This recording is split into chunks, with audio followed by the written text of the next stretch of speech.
Presidente, então há muitos meses já sem estarmos juntos, mas temos feito muitas reuniões acompanhando aí a evolução do quadro político do país. E todo mundo está perguntando para o senhor da pandemia, da economia, mas eu queria começar nessa nossa conversa falando de um assunto que eu sei que é muito caro ao senhor. O senhor é mundialmente conhecido pelo Bolsa Família, por ter acabado com a extrema pobreza no Brasil. E pouca gente se dá conta de que ao longo dos seus 8 anos de governo, o senhor multiplicou por 5 o orçamento da educação. E agora nós estamos com uma nova crise na educação. Possivelmente vamos para o 3º ministro em menos de 1 ano e meio. O senhor está acompanhando, o senhor fez um debate recentemente com educadores, o senhor tem falado com cientistas. Como é que o senhor está vendo esse quadro específico, né? O fato da gente ter um ministro que não é da área, que se mete em assunto que não é dele, que não tem foco nas crianças e nos jovens brasileiros. Como é que o presidente que mais investiu na história da educação enxerga esse quadro tão grave num setor tão estratégico para o futuro do país?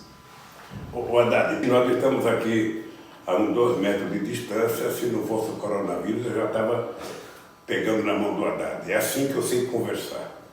Haddad, me assusta profundamente o grau de destruição, não apenas da educação, mas de comportamento, o grau da destruição da ordem pública, o grau de destruição do respeito às pessoas, o grau de destruição, sabe, do jeito carinhoso que nós brasileiros costumávamos ser.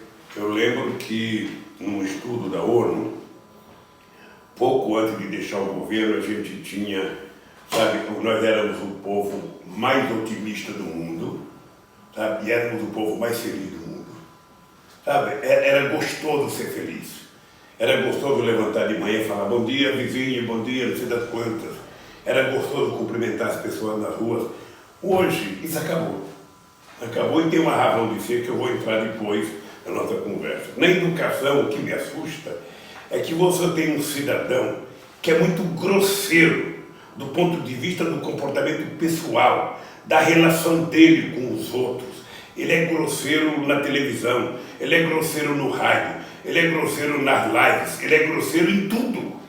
Ou seja, ele parece que tem ódio dele mesmo. Ele é daquele cara que se olha no espelho de manhã e se xinga, se ofende, porque ele precisa ofender alguém. Sabe, eu não sei se ele é casado ou não, mas ele se ofende, ele gosta de se ofender. Ele está tomando banho, se olha no espelho e ele se xinga. Porque o comportamento dele não é normal.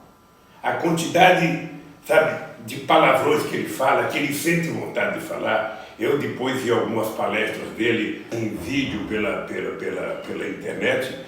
Ou seja, ele é grosseiro, acho que é de nascença. Então, ele não entende de educação. Não entende educação. Ele jamais poderia ser ministro da educação desse país, jamais poderia ser ministro da educação de um país que estava numa forte ascensão de conquista da sociedade no campo da educação. Eu não esqueço nunca, Haddad, o Guxiguem era vivo. E o Guxiguem era ministro de assuntos estratégicos do meu governo. E ele trabalhava junto com o irmão do Aloysio, que era um coronel que tinha acabado de ser reformado do Exército Brasileiro. E eles fizeram uma pesquisa em que mostrava o seguinte: a educação era a única coisa no Brasil que era unanimidade. Todo mundo, 100% queria educação pública e de qualidade.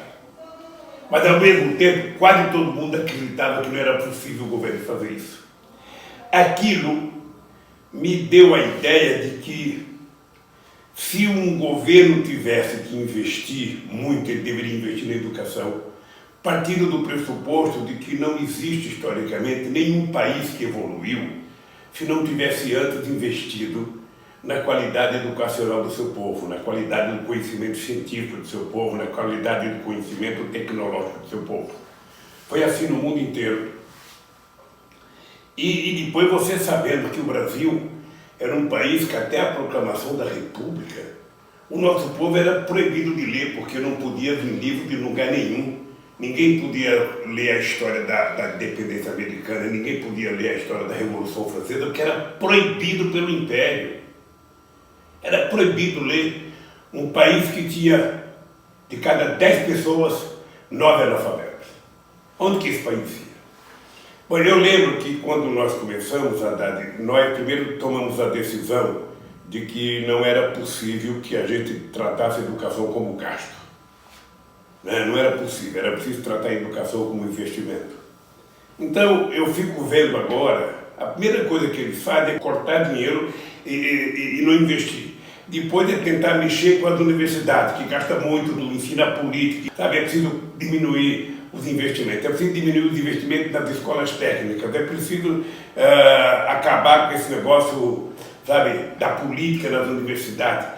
Isso vai me assustando, porque é exatamente o caminho oposto àquele que nós íamos fazendo. E eu, quando falo com a Haddad, eu falo porque eu conheço vários secretários, vários ministros da educação, e eu falo sem medo de errar que o Haddad foi o mais importante, o melhor ministro da educação que esse país já teve em toda a sua história. Porque o Haddad é um companheiro assim, que a gente discutiu o assunto, sabe? E o Haddad, passado algum tempo, entregava a proposta pronta para realizar.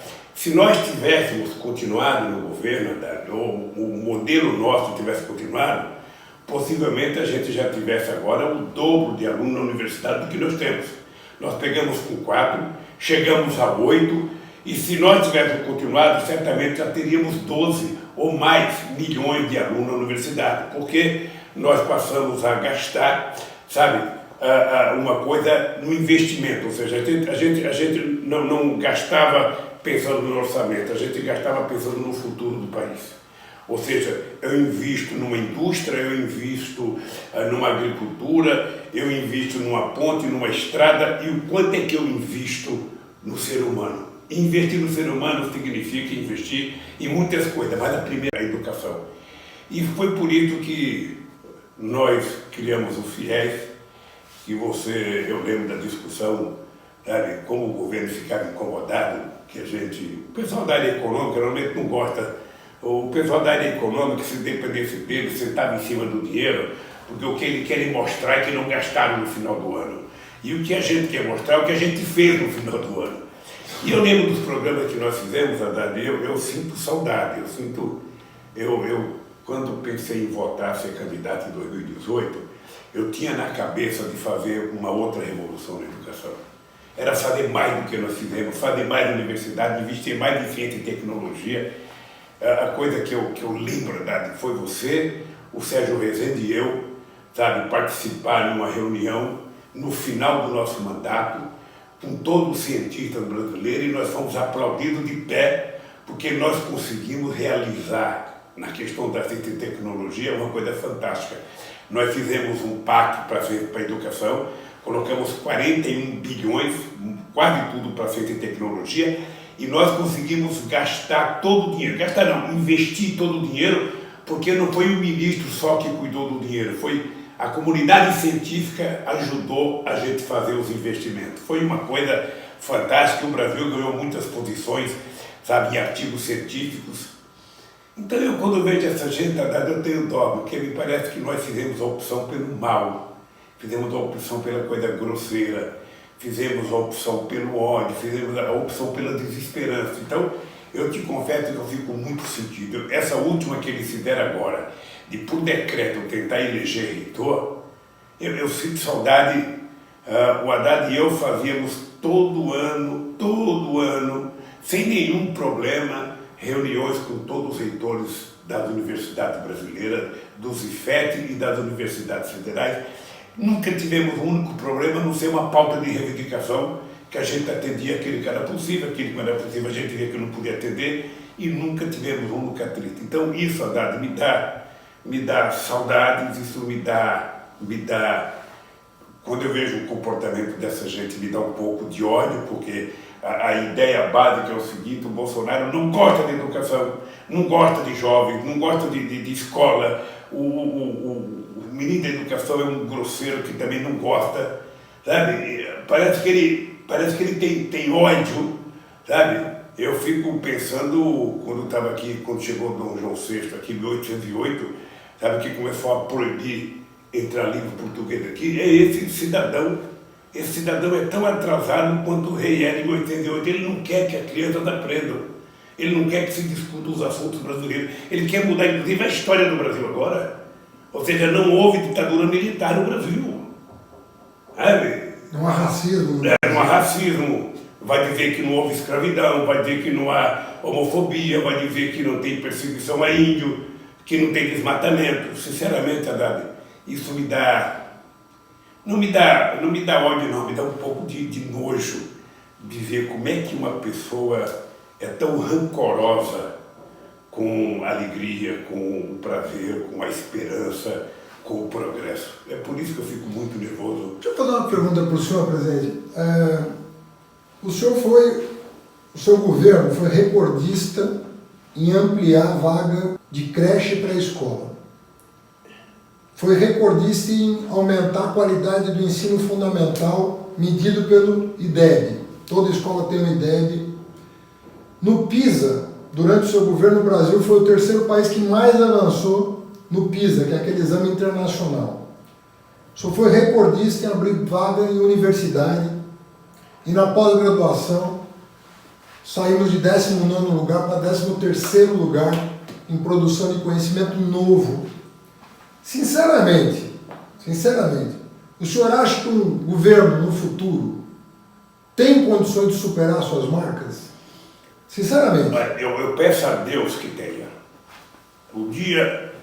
Porque tem gente que acha que a gente faz críticas ao governo, que a gente é oposição. Não. Sabe, eu acho que o capitalismo avançou por conta da vitória do comunismo, com a Revolução de 17, sabe? E por conta do resultado da Segunda Guerra Mundial. O capitalismo teve que avançar para mostrar mais serviço que o socialismo. Então eu fico pensando, se tudo que nós fizemos de mal foi motivar os nossos adversários a fazer mais do que nós, já alcancei o sucesso que eu precisava. Ou seja, o Brasil vai melhorar. Mas não. A tendência é piorar. Por que é piorar, Haddad? Talvez as pessoas não entendem, as pessoas possam achar que eu estou sendo grosseiro. Veja, por que a minha obsessão pela educação? E eu tinha essa obsessão porque eu queria que os filhos das pessoas mais pobres tivessem a chance de estudar. E me incomodava porque a gente sabia, quando nascia uma criança, dependendo da qualidade do berço, sabe, que essa criança tinha nascido, a gente já sabia que essa criança ia fazer universidade, ia fazer pós-graduação no exterior, e dependendo do lugar que ela nascesse, ela estava predestinada a só fazer o primário, sabe, e ter que sair para trabalhar, ou nem cumprir o primário. A gente sabia, de acordo com o berço que a criança nascia, quem ia progredir e quem não. E era preciso quebrar esse tabu. Eu tinha uma loucura de quebrar esse tabu. Era preciso que a gente desse oportunidade igual para todos. Ou seja, quem estudar mais, quem for mais inteligente. Aliás, o Paulo Freire dizia, quem deixa uma criança inteligente é a qualidade da comida que ele come. Se ele tomar café bom de manhã, almoçar e jantar, ele vai ser inteligente. E eu depois de velho, constato que é verdade.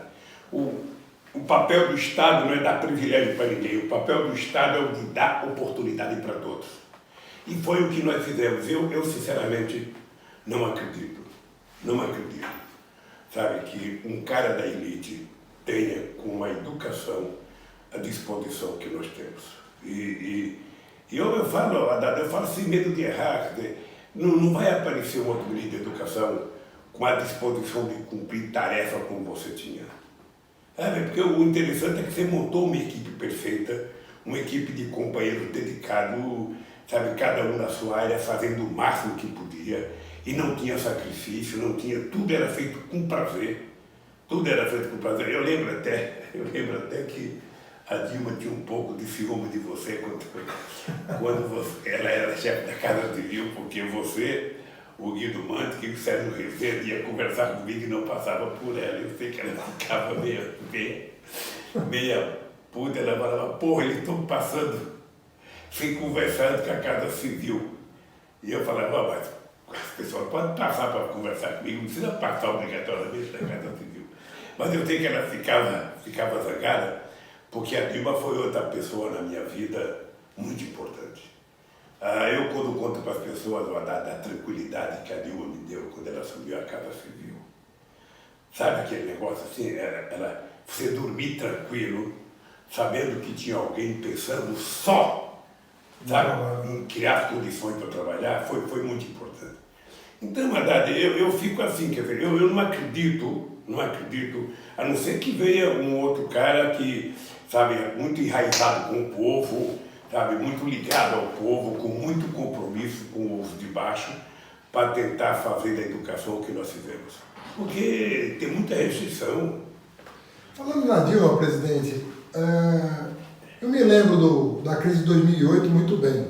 A Dilma era ministra-chefe da Casa Civil, né? Ninguém tinha ideia do tamanho que ia ser a crise de 2008. Começou a quebrar banco no exterior, uma coisa que nunca tinha acontecido. Fazia décadas que o mundo não enfrentava aquela crise. A primeira providência que o senhor tomou foi montar um gabinete de crise, né?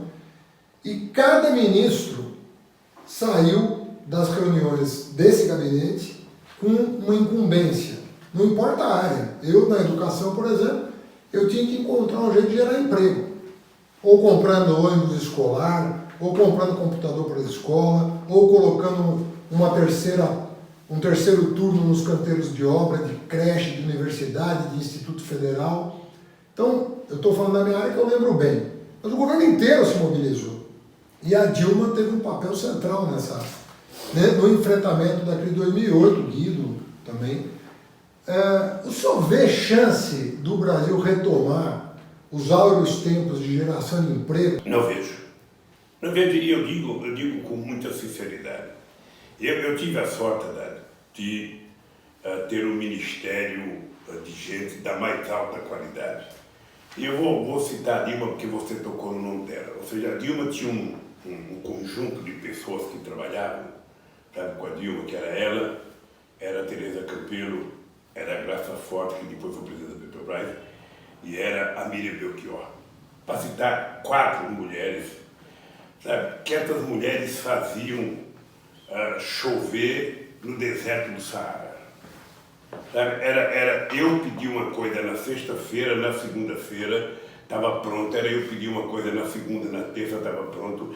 Essas mulheres não dormiam, essas mulheres, sabe, eu não sei como é que elas se viravam na casa delas, sabe, que era casada com o marido, porque elas trabalhavam e entregavam tudo o que a gente pedia. E veja, quem tem a obrigação de fazer as coisas dar certo é o governo. Eu quando vejo um governo dizer, não, a iniciativa privada é que vai tocar o país, sabe?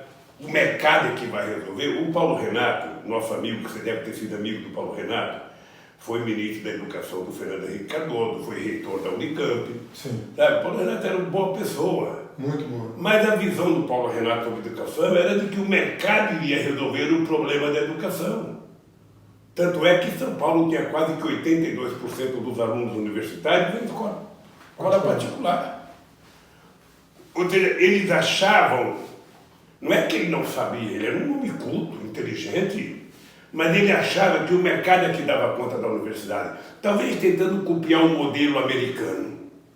Sabe, como no caso do Brasil, a gente tinha perdido muitos séculos. Você imagina, o Peru teve a primeira universidade dele em 1554, acho que foi. O Brasil só vai ter a primeira em 1920. Veja, são 400 anos de diferença. Então, o Brasil tinha que tirar esse atraso. Então, eu acho que quando a gente começou a pensar, sabe, na educação, sabe, você estava lá e foi uma coisa maravilhosa que aconteceu para o Brasil.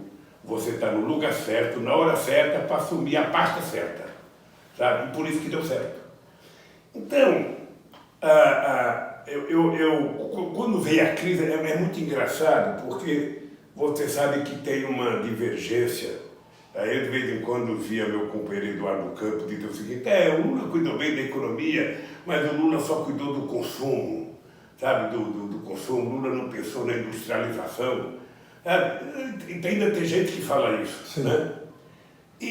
A pergunta que eu tenho, que eu respondo é assim, alguém investirá algum tostão em algum país se não tiver consumo? A primeira coisa que o empresário faz para investir num país como o Brasil é saber se tem poder aquisitivo para poder garantir a demanda para o produto que ele vai fabricar. Se não tiver poder aquisitivo, se não tiver consumo, sabe, significa que não tem demanda. Se não tiver demanda, ninguém vai produzir para fazer estoque. Então, se você quiser... O carro-chefe é o consumo das famílias. Lógico. Ou seja, a minha tese é assim, de 10 reais a um pobre, ele vai pegar esse dinheiro, tá, e vai comprar coisa para levar para casa para comer. De 1 milhão para um rico, ele vai abrir uma conta bancária e viver de dividendos. Essa é a diferença básica. Então, na medida que o consumo começa a crescer investimento. Nasce um novo bar, nasce uma nova padaria, nasce uma nova loja, nasce um novo instituto de beleza. Eu não esqueço nunca quando nós fizemos o Bolsa Família, que era o projeto Fomos Zero em Guariba. Sabe? Logo no início, teve dezenas de salões de beleza lá. Quando nós abrimos uma agência do Banco do Brasil, há um pouco tempo eu recebi a notícia que tinha sido criado quase 300 comércios na cidade. Por quê? Porque na hora que tem um consumo, vem. E eu comecei a pensar, se tem uma retração econômica, qual é o papel do Estado? É ficar dizendo que tem uma retração econômica, é ficar dizendo que vai aumentar a dívida, sabe, pública?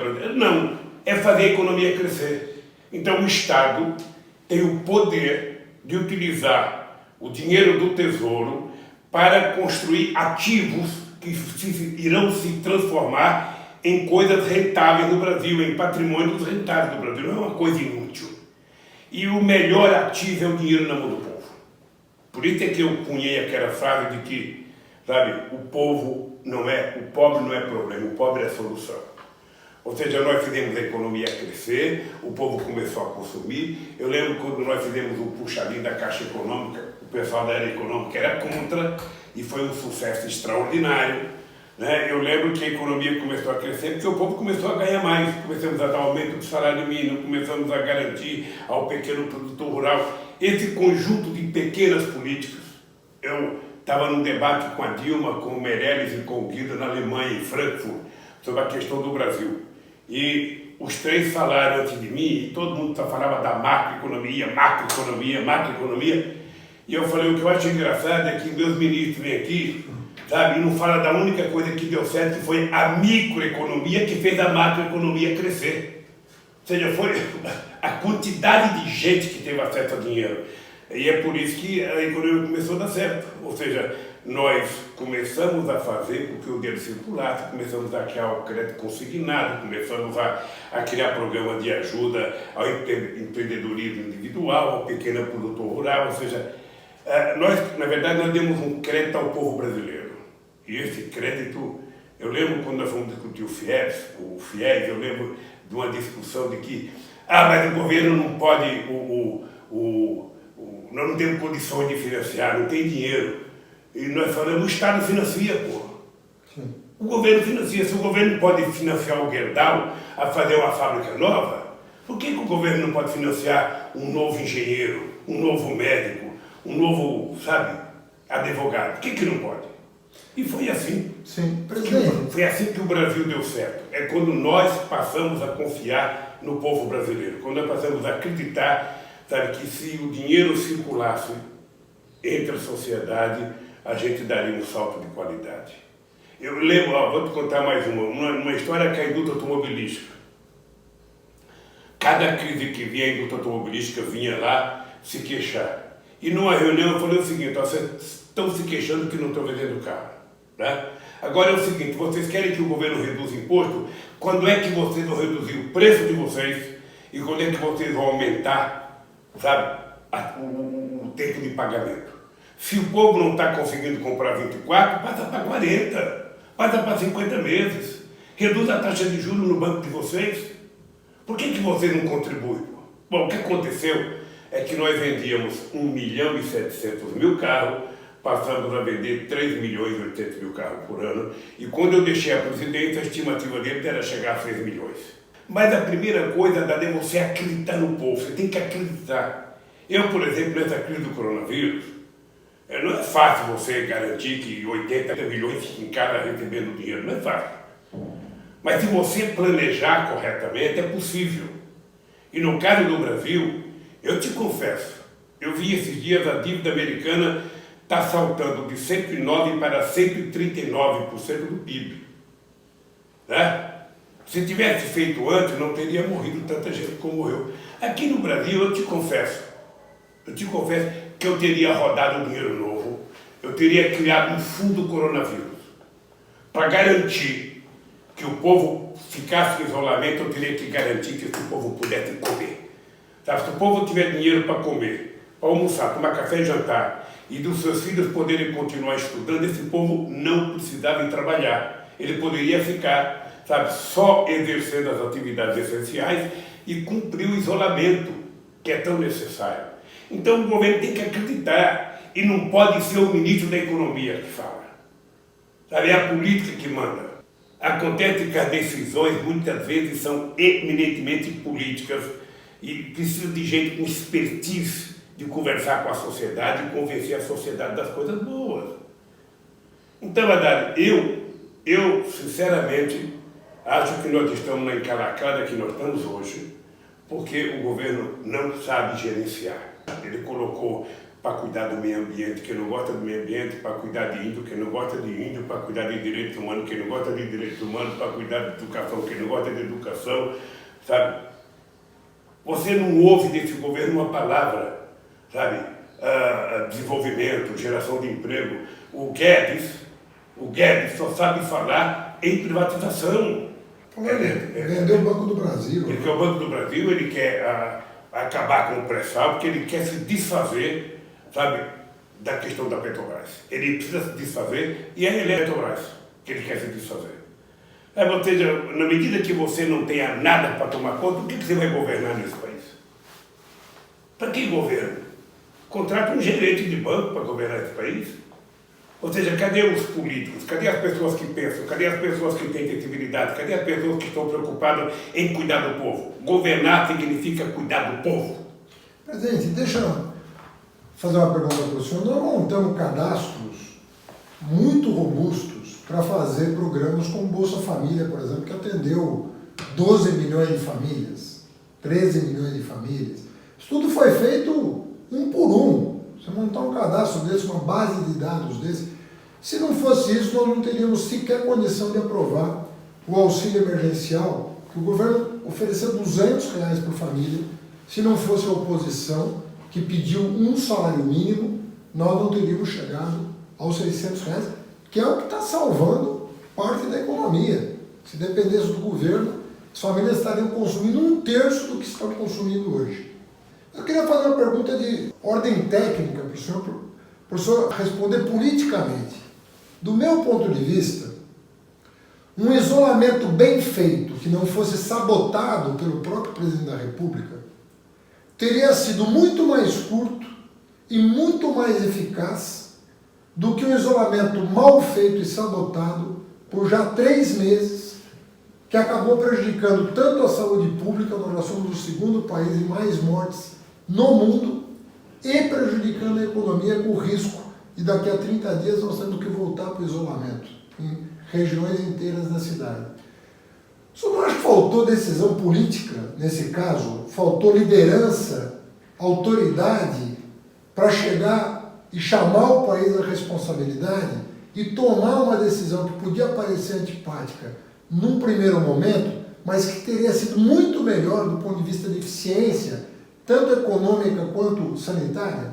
Olha, faltou quem tivesse competência para discutir a gravidade do assunto. Era preciso chamar o ministro da Saúde e pedir para ele montar uma equipe científica. Aí sim, você precisa do técnico. É um especialista que tem conhecimento específico sobre determinada coisa, para que eles pudessem orientar o que deveria ser feito. O que deve ser feito pode ser uma decisão técnica. A tomada de decisão é política. porque envolve gastos, envolve outras pessoas. Aí o que acontece? Esse ministro, depois de reunir com os técnicos e decidir, iria chamar os governadores, conversar com os governadores e com os secretários de saúde de cada estado, para que houvesse um comportamento único e ordenado por parte do governo, e os governadores iriam reunir os prefeitos, ou seja, teriam uma orientação, teriam uma locomotiva dirigindo esse projeto. Aí todo mundo iria cuidar das coisas com muito carinho, sabendo o que tinha que fazer tecnicamente. Tá?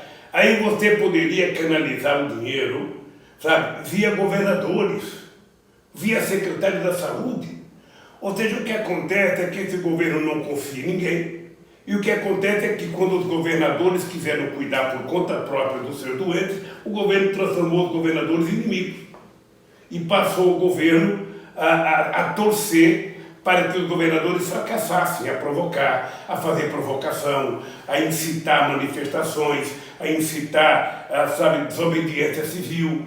Ou seja, hoje o que acontece? Passado 90 dias, a gente não tem uma coordenação de um problema gravíssimo. Eu vi que nesses dias aumentou para mais de 1.000 pessoas por dia. Ou seja, Haddad, a coisa é tão grave, que os Estados Unidos teve mais gente morrendo, sabe, por causa dessa crise, do que a guerra do Vietnã, que durou 20 anos, de 55 a 75. Matou mais gente. O pior é que está matando inocente, que está matando pessoas que precisam do Estado. Então, o governo não agiu corretamente. Não agiu. O governo passou a provocar, a ponto de colocar o ministro da Saúde, depois que ele tirou o primeiro-ministro, ele colocou o segundo. O segundo pode ser uma pessoa boa, eu não conheço pessoalmente, mas todas as aparições dele na televisão eram uma demonstração de que ele não entendia de saúde. Por quê? Porque ele se formou médico, ele virou um empresário de fundo de investimento na área da oncologia. Ele cuidava ele era um empresário, ele não era um médico. Ele acho que nunca tinha entrado numa UPA, ele nunca tinha entrado na UBS, acho que ele nunca atendeu um cara ferido no pronto-socorro, sabe? Não era a lógica dele. E era visível nas entrevistas dele que ele não entendia o que estava falando. Sabe? Mas o atual... Pasmem. Aí tira esse segundo, que não sabia nada, e coloca um general, que não tem como especialidade saúde pública, que não tem como especialidade cuidar de pobre, cuidar de uma crise, de uma pandemia dessa. Ou seja, e esse general contratou mais 20, não sei o que, capitões, tenentes, que não são da área. Então o Brasil está há quase 70 dias sem ninguém especialista na saúde cuidando da saúde. Veja as entrevistas deles para você perceber. Quando o Brasil tem o SUS, que provou, sabe, nessa emergência, que se tivesse colocado dinheiro que tiraram do SUS para o SUS funcionar, o SUS estava salvando muito mais vida do que está salvando. Demonstrou que é preciso o Estado. Somente o Estado é que tem condições de cuidar, sabe, de uma coisa universalizada. A privada pode cuidar do público seletivo, aquele que pode pagar. Mas quem é que tem competência para cuidar do todo? Somente o Estado. Então, Haddad, eu acho que politicamente isso teria sido resolvido se o governo tivesse demonstrado interesse em resolver. Quando o presidente vai para a televisão e diz: isso é uma gripezinha, isso vai matar algum velhinho que tem que morrer mesmo. Até falou, se a minha mãe morrer, coitada, paciência, sabe? E eu, como sou atleta, eu não vou morrer. E aí começa a brigar contra o isolamento, começa a brigar contra a ciência, começa a brigar contra os governadores, começa a brigar contra o bom senso. Começa a brigar contra o bom senso. O bom senso é aquilo que todo mundo sabe que tem que fazer. Mesmo aqueles que são contra, sabem que tem que fazer. Né? Um time, quando ele joga quando ele está perdendo de 4-0, o técnico pode ser um cara que odeia a retranca. Mas ele fala para o cara: vamos se fechar para não tomar mais. Era o que o Felipão deveria ter feito com a seleção brasileira contra a Alemanha. O cara continua jogando para frente e os adversários marcando gol. O coronavírus está marcando gol aqui porque o governo não se preparou para cuidar do povo brasileiro. E agora, Dado, eu vi uma pesquisa na imprensa esses dias que pegava Osasco, algumas cidades da Grande Osasco, ou seja, 66% das vítimas são pessoas que ganham até 3 mínimos. Depois ele tem mais 25% que ganham até 6 mil. Ou seja, 91% das vítimas são pessoas que ganham até 6 mil reais. Que ganham acima de 19 mil, apenas 1%. Ou seja, significa que esse vírus começou atacando, sabe, as pessoas que puderam viajar para fora, que trouxeram com uma rapidez para cá. Tanto é que em Fortaleza tinha um bairro mais chique que atacou mais gente. Mas agora esse vírus está disseminado, matando quem? Sabe? Prioritariamente está matando os pobres, que são as pessoas que têm que pegar ônibus lotado, que têm que pegar metrô lotado, que têm que trabalhar em lugar que não está sendo, sabe, higienizado. Então virou uma doença do pobre agora. E agora é que vai ser duro, porque vai ser na favela, vai ser nos bairros mais periféricos que a doença vai pegar. E quem vai cuidar dessa gente? A rede pública. A rede pública vai poder cuidar. E daí eu defendo a ideia que o governo precisa, sabe, ocupar também a rede privada que tiver leitos, que tiver... O governo tem que utilizar isso para tratar do povo brasileiro. E isso é uma coisa que o governo federal devia estar coordenando. O ministro da Saúde deveria estar coordenando, porque todo mundo está no mesmo barco chamado Brasil. E na medida que esse Brasil começa a vazar água e ele começa a afundar, ou seja, morre primeiro o povo pobre que está no porão, né? E depois vai atacando todo mundo. Quando ele afundar, vai todo mundo. Então o governo não tem essa mentalidade, o governo não quer cuidar. O governo poderia ter um toque de humildade. Não posso também eu querer demais, né? Querer que o Bolsonaro, sabe, querer que um cara que foi expulso do exército como tenente tenha bom senso. Ele não tem bom senso, nem para educar os filhos ele tem bom senso. Porque os filhos dele não foram educados. Sinceramente, os moleques são mal educados, são pessoas agressivas e são pessoas que adoram trabalhar com mentiras. Me parece que eles adoram mentir. Parece que é a lógica da família Bolsonaro.